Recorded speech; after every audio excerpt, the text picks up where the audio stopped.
사도행전 11장 30절에 따르면 바나바와 사울은 안디옥 교회가 기부했던 구제금을 전달하기 위해서 예루살렘에 와 있었습니다.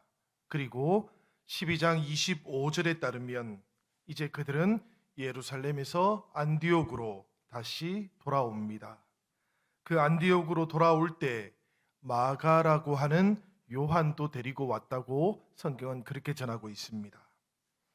당시에 이 안디옥에는 많은 나라 사람들이 모여 살고 있었다고 합니다. 특별히 이 안디옥 교회에는 선지자들과 교사들로 구성되어 있는 5명의 지도자들이 있었습니다. 이 5명 모두가 다 선지자와 교사의 역할을 했는지, 아니면 앞에 3사람은 선지자로 혹은 뒤에 2사람은 교사로 사역했는지는 분명치가 않습니다. 그러나 사도행전을 통해서 우리가 이 5 지도자의 이름은 알고 있지요. 그 5명은 이렇습니다. 첫 번째 사람은 바나바.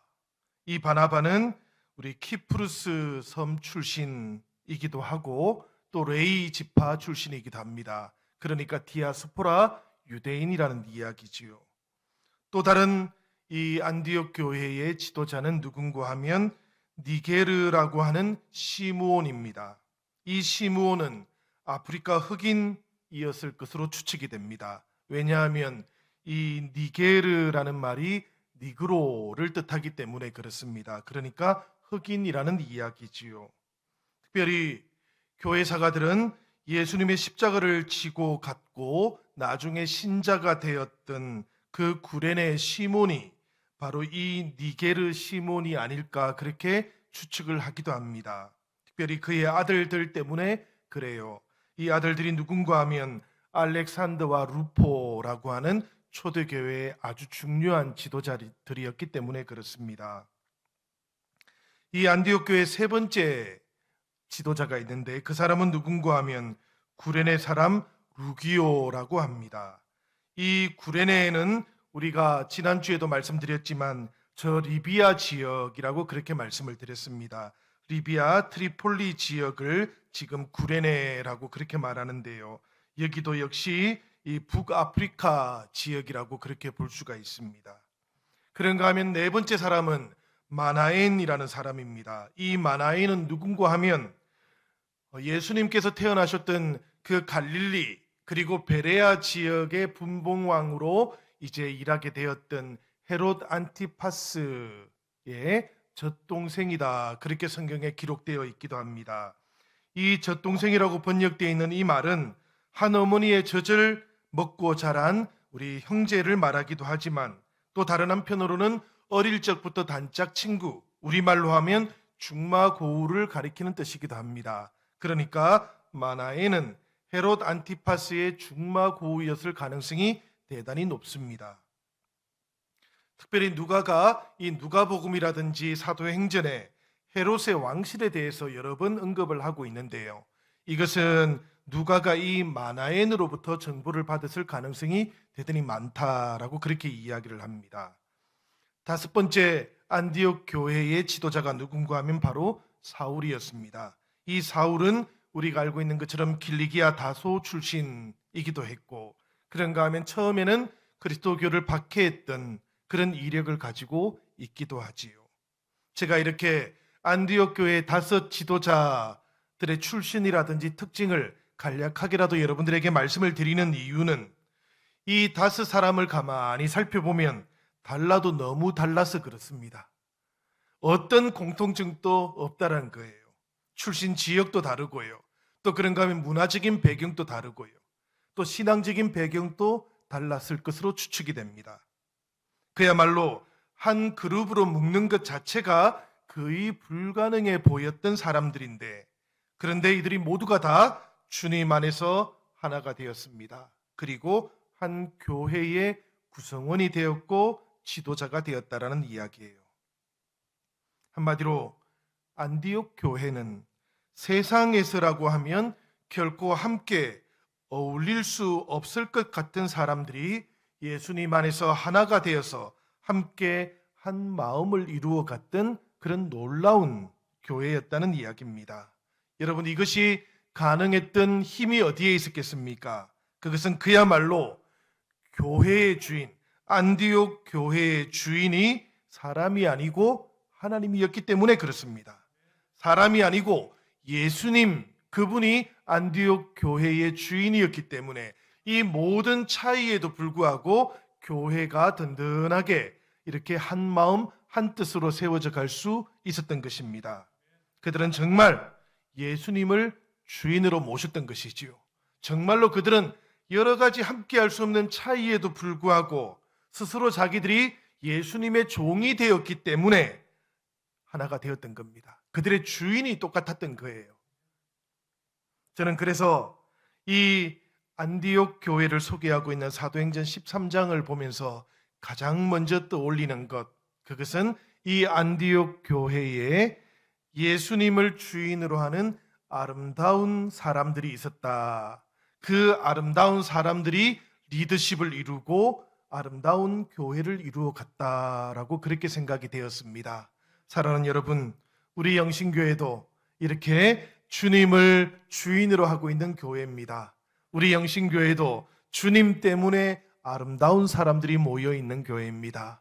이 시간 예배드리는 사랑하는 성도님들, 또 온라인으로 예배드리고 있는 사랑하는 주의 지체들 모두가 다 예수님을 우리가 주인으로 하기 때문에 수많은 우리들의 차이에도 불구하고 우리가 하나인 것입니다. 그리고 아름답게 이어져 있는 주님의 공동체인 것입니다. 비록 우리가 지금 코로나19 바이러스 때문에 거리는 조금 떨어져 있지만 그럼에도 불구하고 예수님 때문에, 하나님 때문에, 성령님 때문에 우리가 가까이 하나로 이어져 있다는 것을 늘 기억하시기를 바랍니다. 사랑하는 여러분, 우리가 다시 만날 그때가 곧 다가오고 있지 않습니까? 우리의 이 마음들을 소중하게 지켜갈 수 있기를 주님의 이름으로 부탁을 드립니다. 이 안디옥 교회를 이렇게 생각해 보면 여러분, 이렇게 여러 가지 차이에도 불구하고 주님을 철저하게 주인으로 모시고 살아가는 그런 교회, 그야말로 잘 준비되어 있었던 교회였기 때문에 하나님께서는 이 안디옥 교회를 땅끝까지 선교하는 그 선교의 전초 기지로 사용하셨습니다. 그래서 성령을 이 안디옥 교회에 보내시고 이렇게 말씀을 하셨던 것이지요. 2절의 말씀인데 우리 같이 한번 읽어보도록 하겠습니다. 13장 2절 말씀입니다. 주를 섬겨 금식할 때에 성령이 이르시되 내가 불러 시키는 일을 위하여 바나바와 사울을 따로 세우라 하시니. 아멘. 여기서 짧게 짚고 넘어갈 것은 2절의 시작 부분에 주를 섬겨라고 되어 있는 이 부분은 주님을 섬긴다, 봉사한다 이런 뜻이 아니고 예배한다라는 뜻입니다.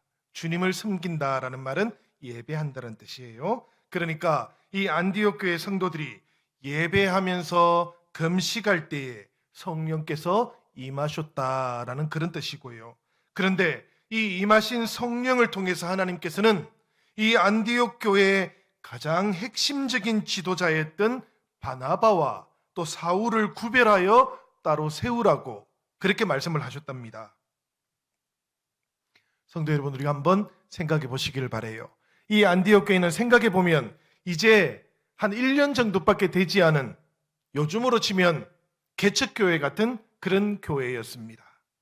이 교회에서 특별하게 중요하고 또 권위가 있었던 인물이 누군가 하면 바나바였습니다. 사실 사울은 아직까지 그렇게 중요한 인물이 아니었을 거예요. 이 안디옥 교회에서 훨씬 더 중요한 인물은 누군가 하면 바나바였습니다. 이 바나바는 예루살렘에서 안디옥 교회를 위해서 파송되어 왔던 그런 인물이었지요. 또 그런가 하면 사도행전의 소개를 보면 이 바나바는 성령과 믿음이 충만한 사람이기도 했고요. 또 그런가 하면 이 바나바는 권위자라고 그렇게 불렸다지 않습니까? 무슨 권위가 있다는 말이 아니고 위로를 잘 건면하는 사람이다라는 그런 뜻이에요. 이런 분이 있으면 교회가 얼마나 그런 분을 소중하게 여기겠습니까? 그죠? 우리 영신교회에 이런 분이 있으면 제가 업고 다닐 겁니다. 그지요? 성령이 충만하고 믿음도 좋은데 위로도 잘해요. 이보다 더 좋을 수 없지 않습니까? 안디옥 교회에도 꼭 필요한 그런 인물인데요. 그런데 성령께서는 지금 뭐라고 말씀하시는가 하면 이 사람을 지금 따로 세워서 보내라 라고 그렇게 말씀하셨다라는 겁니다. 인간적인 생각으로 보면 도저히 안 될 것 같습니다, 여러분. 바나바와 사울을 지금 떠나보내고 나면 교회가 큰 위기를 만날 것만 같아요. 그런데 하나님께서는 그럼에도 불구하고 이 바나바와 사울을 따로 세우라 그렇게 말씀을 하셨습니다. 아무리 봐도 하나님의 뜻과 사람의 생각이 때때로 참 다르다라는 것을 이 안디옥 교회를 봐도 느끼게 됩니다. 그런데 여러분, 안디옥 교회는 이 성령의 음성을 듣고 어떻게 했을까요? 오늘 3절의 말씀을 보면 이 안디옥 교회가 어떻게 했는지 우리가 알게 됩니다. 우리 3절의 말씀도 한번 읽어보겠습니다. 다 같이 읽겠습니다. 이에 금식하며 기도하고 두 사람에게 안수하여 보내니라. 말씀을 보니까 여러분, 안디옥 교회는 무엇을 했는가 하면 금식하고 기도했다라고 합니다. 그렇죠, 여러분. 하나님의 뜻과 사람의 생각이 다를 때, 그 생각의 차이가 있을 때 교회는 기도하면서 하나님의 뜻을 알아가고 그 뜻대로 순종하기 위해서 결단하는 곳입니다. 이것이 교회의 길이라는 이야기입니다. 이런 방식 말고 교회가 자신의 길을 걸어갈 방법은 없다라는 이야기예요. 하나님의 뜻이 있고 교회의 성도들의 생각이 있을 수 있습니다, 여러분. 하나님의 계획이 있고 교회의 계획이 있을 수가 있습니다. 일치되면 참 좋습니다. 그러나 때때로 어긋날 때가 있어요. 그럴 때 교회는 어떻게 해야 되는가 하면 이 안디옥 교회처럼 해야 된다는 이야기입니다. 먼저 기도하고 그리고 하나님의 뜻이 어디에 있는지를 묻고 깨닫고 알아서 그 뜻에 순종하는 곳, 그곳이 교회라는 이야기입니다. 안디옥 교회는 그런 측면에서 본다면 순종이 중심에 있는 교회였다, 이렇게 표현해 볼 수가 있겠습니다. 그들은 예배하고 금식하는 가운데 성령의 음성을 들었습니다. 그리고 그 음성에 순종했다 그래요. 그 순종의 결과가 무엇인가 하면 이 3절 후반부에 나오는 말씀이지요. 안수하고 보내니라 라는 말씀입니다. 그런데 여러분, 이 3절의 말씀에서 보내니라 라는 이 말씀을 조금 더 생각해 보면 본래 이 보내니라 라는 말의 헬라어는 아포루오라는 말이라고 합니다. 이 아포루오라는 말은 놓아주다, 풀어주다 라는 그런 뜻을 가지고 있어요. 그래서 여기에서 좀 더 발전하면 용서하다라는 뜻도 가지고 있습니다. 그런데 우선 1차적으로 이 놓아주다, 풀어주다라는 데 우리는 조금 주목을 해봐야 되겠습니다. 무슨 이야기인가 하면 안디옥 교회 성도들은 하나님의 뜻을 깨닫고 그리고 순종하게 되면서 바나바와 사울을 자신들의 생각이라든지 자신들의 뜻에서부터 놓아주고 풀어주었다라는 이야기예요. 간혹 가다가 여러분, 우리가 보내기는 하는데 마음으로부터는 내려놓지 않고 놓지도 못하는 경우가 있지 않습니까? 그런 경우는 이게 정말로 우리가 보낸 게 아닌 거예요. 때때로 우리가 용서할 때 그런 일이 있는 것이죠. 용서는 했다고 말은 했는데 우리의 마음속에 이것이 내려놓아지지 않아요. 그러면 그게 완전히 보낸 게 아닌 거죠. 보냈다고는 하지만 여전히 마음속에 남아있는 것이지요. 마찬가지로 이 안디옥 교회 성도들이 저 바나바와 사울을 보내니라라고 하면서 그럼에도 불구하고 마음속으로부터 하나님의 뜻에 온전히 순종하며 자신들의 뜻을 다 내려놓지 못했다면 그것은 정말로 보낸 것은 아니었을 겁니다. 그런데 오늘 말씀에 보면 두 사람에게 안수한 다음에 아포루오했다.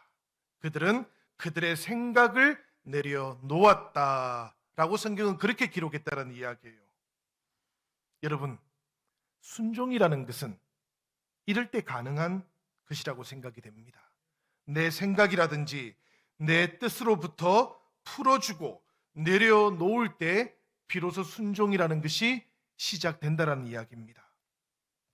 사실 바나바와 사울이 너무 훌륭한 리더였기 때문에 계속해서 자기들과 함께 있어야 된다는 그런 생각을 가지고 있었고, 계속해서 함께 사역해야 한다고 처음에는 생각했던 것이지요.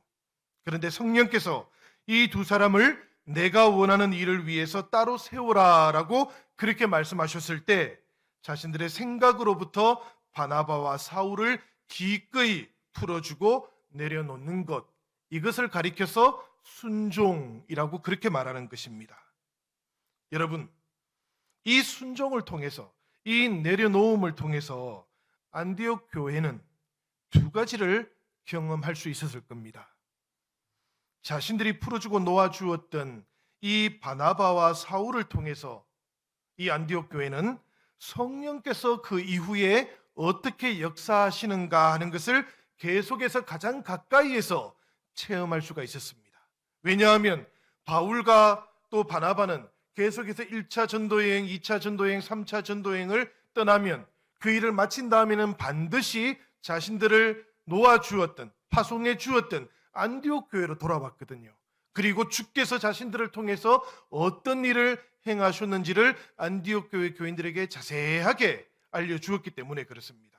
그러니 이 안디옥 교회 성도들은 이 바나바와 사울을 통해서 성령이 어떻게 역사하셨는지를 가장 가까이에서 가장 빨리 들을 수 있었다라는 이야기예요. 그런가 하면 이 안디옥 교회는 이것도 체험할 수 있었습니다. 무엇을 체험했는가 하면 교회라는 곳은 결코 어떤 특정한 사람에 의해서 세워지고 움직여가는 것이 아니라는 것도 깨닫고 체험하게 되었습니다. 왜 그런가 하면 바나바와 사울은 이 안디옥 교회에서는 너무나 중요한 사람이었거든요.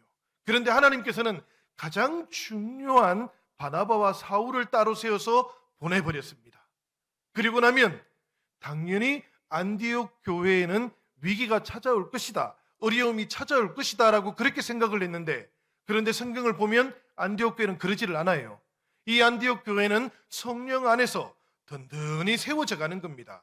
안디옥 교회를 통해서 성령께서는 계속해서 역사하셨던 겁니다.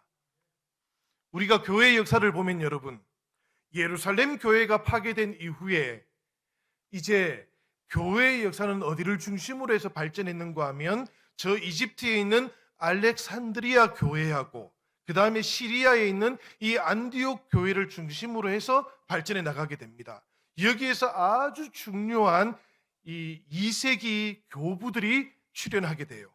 그 이야기는 무슨 이야기인가 하면 이 안디옥 교회에서 바나바와 사울이 성령의 따로 세움을 통해서 이 파송되어 감에도 불구하고 안디옥 교회는 더욱더 든든하게 세워지고 활동해 가게 되었다는 이야기입니다.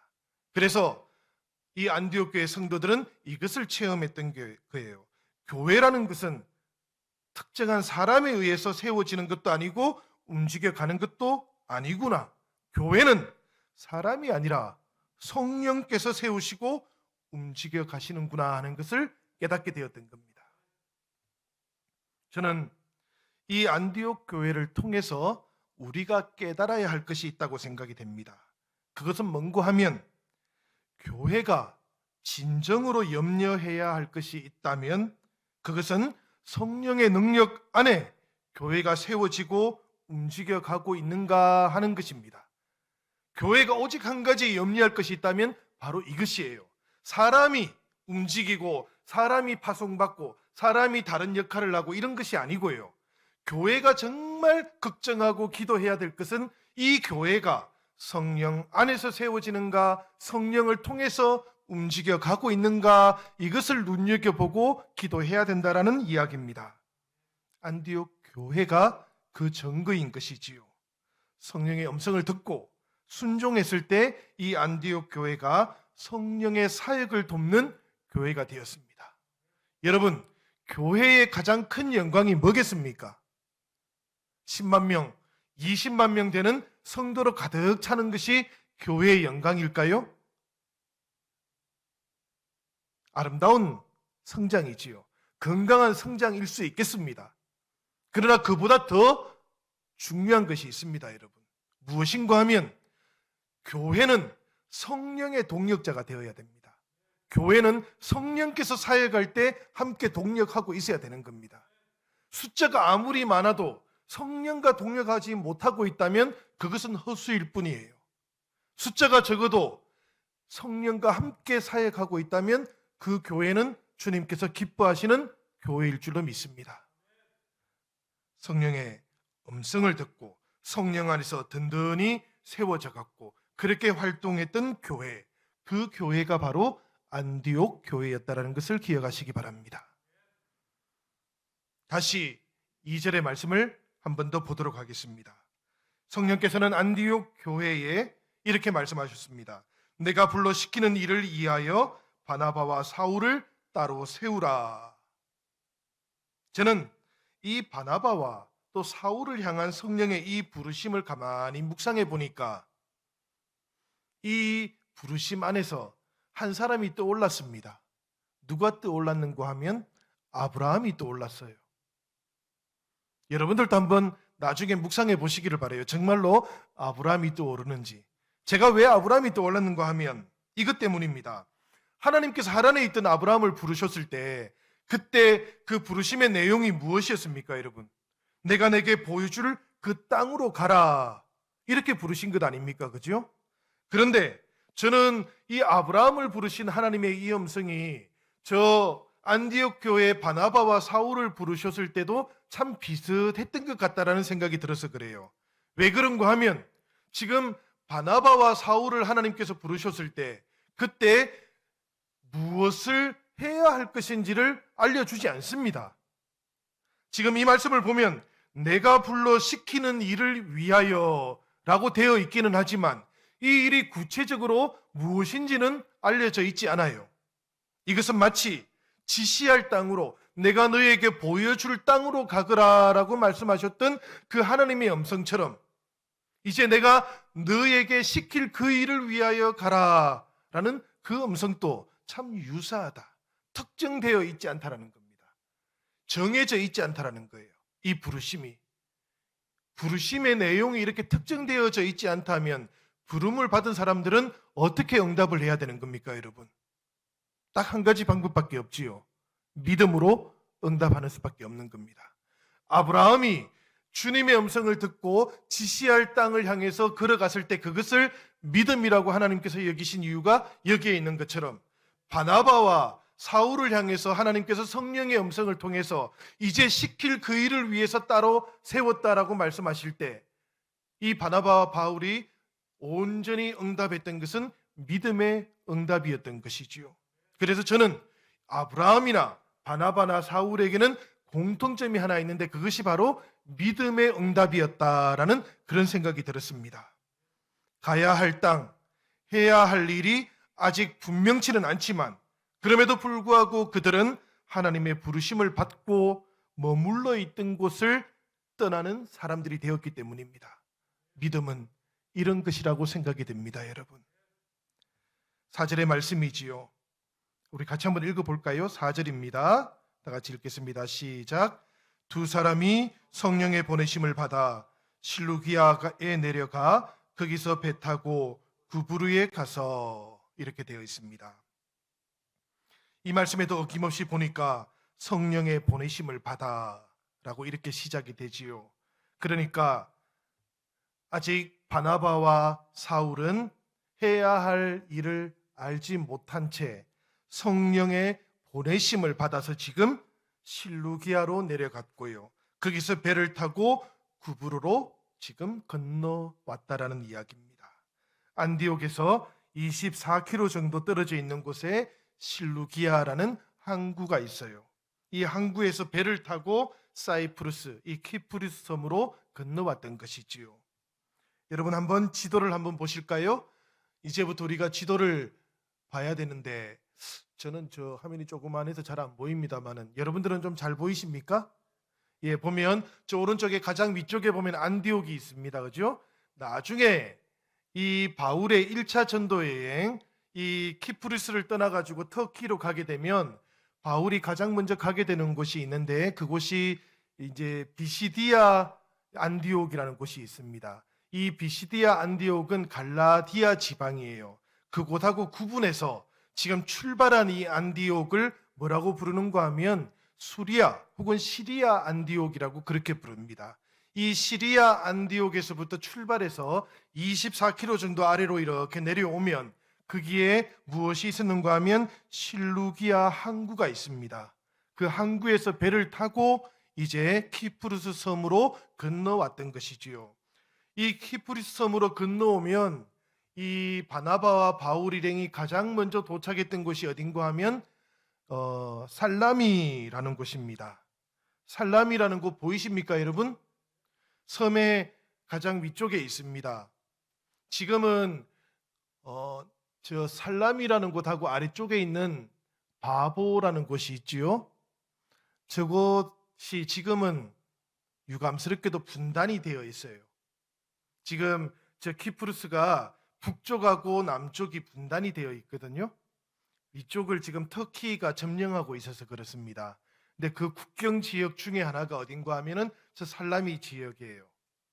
근데 저 바울 때만 해도 저곳이 분단되어 있지 않았던 것이지요. 그래서 이제 이 실루기아 항구에서 배를 타고 살라미에 도착을 제일 먼저 하게 되었던 겁니다. 이 살라미에 도착한 다음에 바나바와 이 바울이 어디를 가게 되었는가 하면 저곳에 있는 회당을 찾아갔다 그래요. 오늘 성경에 보면 두 사람이 성령의 보내심을 받고 실루기아에서 내려서 배 타고 구브르에 간 다음에 5절로 이어지는데요. 5절의 말씀 한번 계속해서 우리가 읽어보도록 하겠습니다. 다 같이 읽어보겠습니다. 시작. 살라미에 이르러 하나님의 말씀을 유대인의 여러 회당에서 전할새 요한을 수행원으로 두었더라. 이 말씀에 보니까 여러분, 지금 바나바하고 사울은 헬라인 혹은 이방인들을 먼저 찾아간 것은 아니었습니다. 그지요? 1차적으로 먼저 찾아간 곳이 어딘가 하면 회당을 찾아갔다 그래요. 회당을 찾아갔으니까 선교의 대상이 1차적으로 누구였겠습니까? 유대인이었다는 이야기입니다. 이 유대인들에게 복음을 전했는데 그때 요한도 함께 있었다. 이 요한이 누굴까요, 여러분?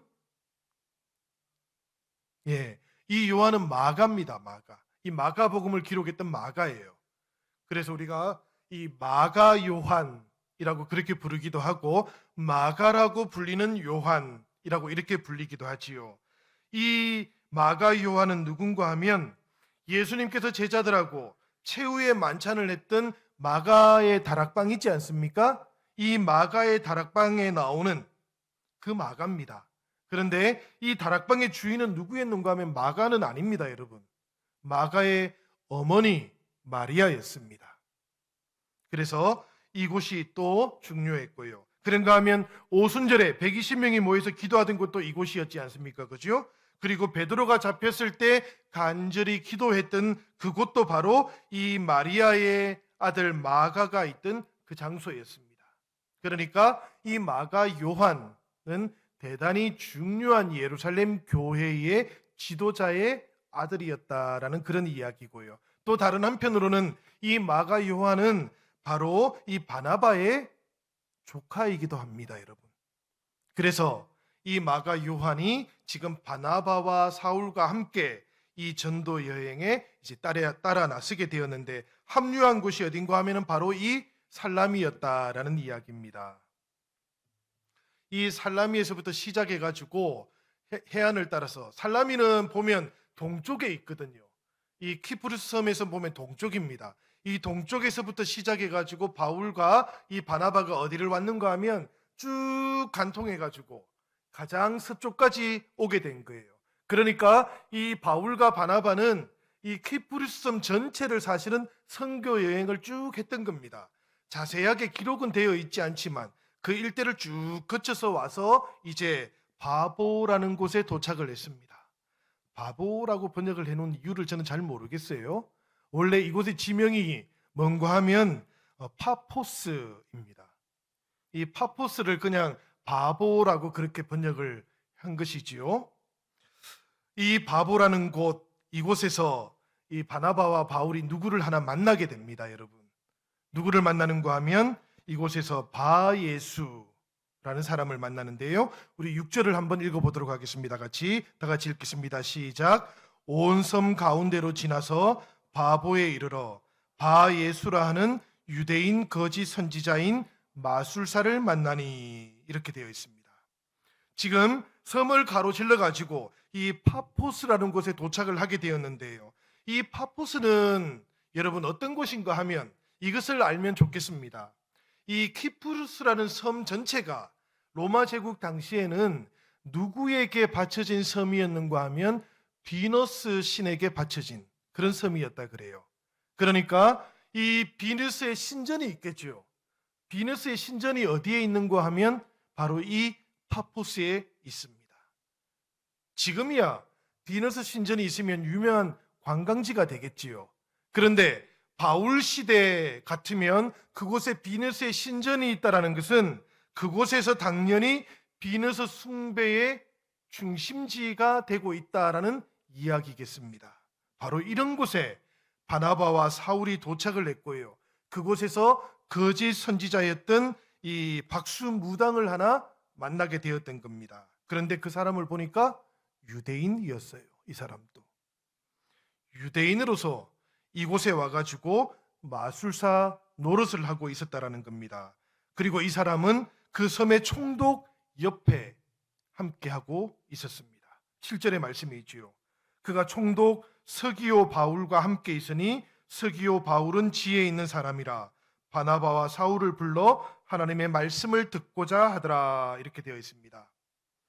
총독 서기오 바울, 이 사람은 키프루스에 와서 권력을 가지고 살고 있기는 했지만 이 말씀을 보면 마음속에 무엇인가 갈급함이 있었습니다. 그지요? 그래서 아마도 유대인 출신의 마술사를 곁에 두고 있었을 겁니다.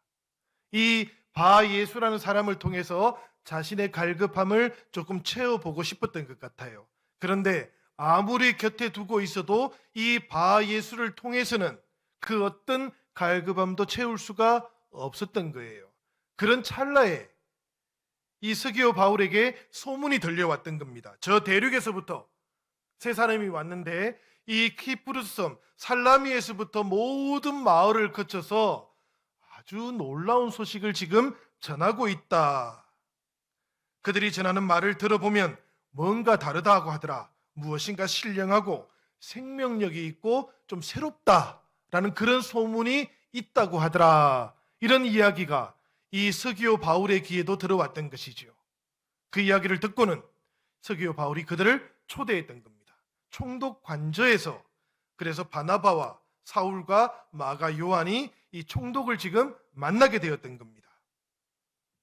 초청했던 이유는 딱 한 가지지요. 서기오 바울이 하나님의 말씀을 듣고 싶었기 때문입니다. 그런데 그때 어떤 일이 일어났습니까, 여러분? 8절을 보면 이 마술사 엘루마는, 이 이름을 번역하면 마술사라지 않습니까? 그죠? 이 마술사 엘루마는 그들을 대적하여 총독으로 믿지 못하게 힘쓰니, 믿지 못하게 했다는 이야기입니다. 가로막았다는 이야기예요. 이 영적으로 갈급한 서기오 바울이 하나님을 만나는 이 일에서 이 마술사는 지금 방해를 하는 사람으로 등장했다는 이야기입니다. 총독이 여러분 아주 고위층 사람이지요. 그리고 이 총독 앞에서 점을 한 번씩 쳐주기만 하면, 그러면 이 바예수라는 사람은 늘 여러분 어떻습니까? 소득을 얻게 되겠지요. 평생을 안락함을 보장받을 수 있겠지요. 그러니 자신의 주인인 이 총독 서기오 바울이 정신을 차리고 하나님께 돌아가는 것을 원하지 않았던 것입니다. 그래서 절대로 다른 곳으로 눈을 돌리지 못하도록 방해를 했던 건데요. 그런데 여러분 주목을 하시기 바랍니다. 이 부분이 대단히 중요합니다. 바로 이 장면에서 이제까지 단 한 번도 전면에 나서지 않았던 사람이 갑자기 사도행전에서 전면에 나서게 돼요. 누가 나옵니까, 여러분? 갑자기 사울이 등장하는 겁니다. 우리가 사도행전 13장 9절과 10절의 말씀을 같이 한번 읽어보도록 하겠습니다. 이 장면이 참 중요한 장면입니다. 지금 다 같이 읽어보겠습니다. 바울이라고 하는 사울이 성령이 충만하여 그를 주목하고 이르되 모든 거짓과 악행이 가득한 자요 마귀의 자식이요 모든 의의 원수여 주의 바른 길을 굽게 하기를 거치지 아니하겠느냐. 말씀드린 것처럼 여러분, 이제까지 사울은 늘 바나바의 그늘 아래 있었습니다. 다소에 있다가 바나바가 안디옥 교회에 불렀을 때에도, 그때에도 사울이 어떤 일을 했는지 성경은 우리에게 전하지를 않습니다. 저 살라미에서도 어떤 일을 했는지 우리는 알지를 못합니다. 이 키프루스 섬 전체를 간통해서 오는 동안에도 우리는 사울이 어떤 일을 했는지 알지를 못해요. 그런데 지금 서기오 바울 앞에서 하나님의 말씀을 듣고 싶다고 하는 그때에 하나님의 말씀이 선포되는 것을 이 마술사 바예수가 가로막는 그 순간에 갑자기 사울이 등장하는 겁니다. 사울이 왜 이때 갑자기 등장하게 되었을까요, 여러분? 그렇습니다, 여러분. 저는 그 이유를 딱 하나밖에 알지를 못하겠습니다. 하나님의 말씀이 이 서기오 바울에게 선포되어야 하는 이 시점에서 방해하는 사람이 나타나니까 성령께서 바나바의 그늘 속에 있던 사울 안에 갑자기 충만하게 임하셨던 겁니다. 저는 이 장면을 생각하면 성령께서 그냥 갑자기 사울을 전면으로 미는 것 같습니다. 이제는 네 차례야 라고 그렇게 말씀하시는 것 같아요. 이제부터 사울 대신에 바울의 삶을 살아야 된다라고 성령께서 그렇게 말씀하시는 것 같습니다. 자신의 뜻을 이루기 위해서 살았던 사울의 삶 대신에 이제부터는 주님을 위한 삶을 살아가야 된다고 성령께서 그렇게 사울의 등을 밀어내셨던 것 같습니다. 그래서 오늘 성경의 본문은 바울이라고 하는 사울이라고 처음으로 기록을 하고 있는 거예요. 바울이라는 이름이 여러분 본격적으로 사용되는 것은 바로 이 본문에서부터입니다. 사도행전을 보면 이제까지 계속해서 비록 다메섹에서 주님을 만나고 회심을 했음에도 불구하고 사울은 바울이라고 불리지 않습니다. 그런데 누가는 바로 이 장면에서부터 사울이 아니라 이제는 바울이라고 불리는 사울이라고 그렇게 소개를 합니다. 사울이 이제는 이름이 바뀌었다는 이야기입니다. 성령의 보내심을 받아서 바울은 지금 안디옥에서부터 이 키프루스 파포스에까지 왔고요. 그리고 지금 성령으로 충만합니다. 바울이 지금 성령으로 충만해지니까 이 바예수를 향해서 아주 강하고 통렬하게 부짓게 됩니다. 무슨 이야기인가 하면 섬 지역 사람들의 존경과 두려움의 대상이었을 거예요. 이 바예수라는 사람은. 왜 그런가 하면 이 사람은 총독 서기오 바울의 책사지 않습니까? 마술사지 않습니까? 그런데 이 사람을 향해서 지금 바울이 거짓과 악행이 가득한 마귀의 자식이고 모든 의의 원수라고 그렇게 선포해 버립니다. 이것이 그냥 가능한 일이 아니지요. 바울에게 성령이 충만했기 때문에 가능한 일이었습니다. 말로만 바예수의 실체를 폭로한 것도 아닙니다, 여러분. 더 나아가서 바울은 행동으로도 그 실체를 폭로했습니다. 그것이 우리가 읽었던 11절의 말씀이지요. 같이 한번 읽어보도록 하겠습니다. 보라, 이제 주의 손이 내 위에 있으니 내가 맹인이 되어 얼마 동안 해를 보지 못하리라 하니 즉시 안개와 어둠이 그를 덮어 인도할 사람을 두루 구하는지라. 바울이 주님의 이름으로 이 바예수를 준엄하게 꾸짖자 안개와 어둠이 바예수를 덮었다 그럽니다. 사실은 이런 것이지요. 소경을 인도했던 사람이 바로 바예수 아닙니까? 이 사람은 본래부터 빛이 없던 사람이에요. 그래서 바울은 지금 주님의 손을 통해서 이 바예수의 실체를 분명하게 사람들에게 드러내 보이는 겁니다. 이 사람은 빛으로 인도하는 사람이 아니고 원래부터 보지 못하던 사람이었다. 원래부터 소경이 소경을 인도하던 바로 그 사람이 바예수였다라는 것을 사람들에게 드러내 보여주는 겁니다. 이 바예수는 앞을 더듬으면서 누군가가 자기의 손을 붙잡아 주기를 바라게 되었습니다. 이것이 이 바예수라는 사람의 실체인 것이지요. 본 모습인 것이지요. 성경은 이 장면을 목격했던 총독이 주님을 믿게 되었다라고 우리에게 전해줍니다. 이에 총독이 그렇게 된 것을 보고 믿으며 주의 가르치심을 놀랍게 여기더라라고 그렇게 마지막에 결말을 맺고 있지요. 저는 이 장면을 보면서 이런 생각을 했습니다.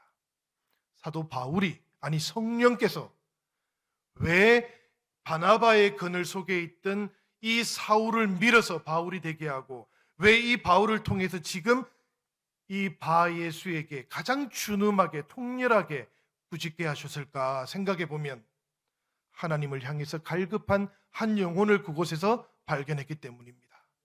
그 사람이 바로 서기오 바울이었던 것이죠. 이 서기오 바울을 향한 하나님의 뜻이 있었던 겁니다. 이 서기오 바울을 통해서 키프루스 섬에 주님의 복음을 전하기 위한 하나님의 계획도 있었던 겁니다.